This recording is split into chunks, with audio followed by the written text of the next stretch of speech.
বিভিন্ন প্রান্তে আমরা পদযাত্রা করছি। তো এই পদযাত্রা অঙ্গ হিসেবে প্রত্যেকদিন সন্ধ্যার পরে আমরা বিভিন্ন সাংস্কৃতিক অনুষ্ঠানের আয়োজন করছি। কারণ একটাই, সারাদিন আমাদের সমস্ত যুব ভাইয়েরা, কার্যকর্তারা অক্লান্ত পরিশ্রম করছে এবং আমাদের হারিয়ে যাওয়া কৃষ্টি সংস্কৃতিকে আবার পুনরুদ্ধার করার লক্ষ্যে আমরা বিভিন্ন এরকম অ্যাক্টিভিটি করছি।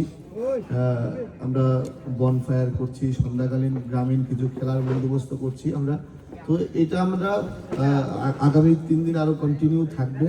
তো আমি অত্যন্ত থ্যাঙ্কফুল আজকে যেই সুরকন্যা আমাদের বোনেরা, এই রাজ্যের বোনেরা একটা অত্যন্ত একটা সুন্দর টিম, সবাই কেউ তবল বাজাচ্ছে, কেউ অক্টোবরের যে আসার কথা ছিল তবলা তো দুর্দান্ত বাজিয়েছে,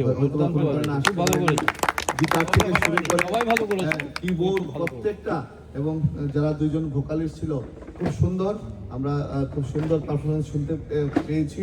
এবং আমার ইচ্ছে ছিল যে নতুন নতুন যেই টিমগুলা আমাদের রাজ্যে আত্মপ্রকাশ করছে এবং আমাদের এই ছোট বোনেরা অত্যন্ত সাহসিকতার সঙ্গে এই টিমটাকে তৈরি করেছে, আমরা চাই আগামী দিনে উত্তরোত্তর শ্রীবৃদ্ধি হোক। আমি তোমাদের ভাই হিসেবে তোমাদের প্রত্যেকের পাশে থাকবো এবং তোমরা আগামী দিনে অনেক বড় হবে। এবং এই টিম শুধু রাজ্যে না, আমাদের দেশেও সকলের মানে কাছে পৌঁছে যাবে। এবং তোমরা সবাই, তোমাদের যারা গুরুজনরা আছে, আমি তোমার ইনসার মার সঙ্গে করে কথা হয়েছে, এর আগে তোমার বাবার সঙ্গে কথা হয়েছে, তোমরা গুরুজনদের আশীর্বাদ এবং তোমরা আরো বড় হবে এবং আগামী দিনে আমরা সবাই মিলে এই রাজ্যের শ্রেষ্ঠতার জন্য কাজ করব। ধন্যবাদ, নমস্কার।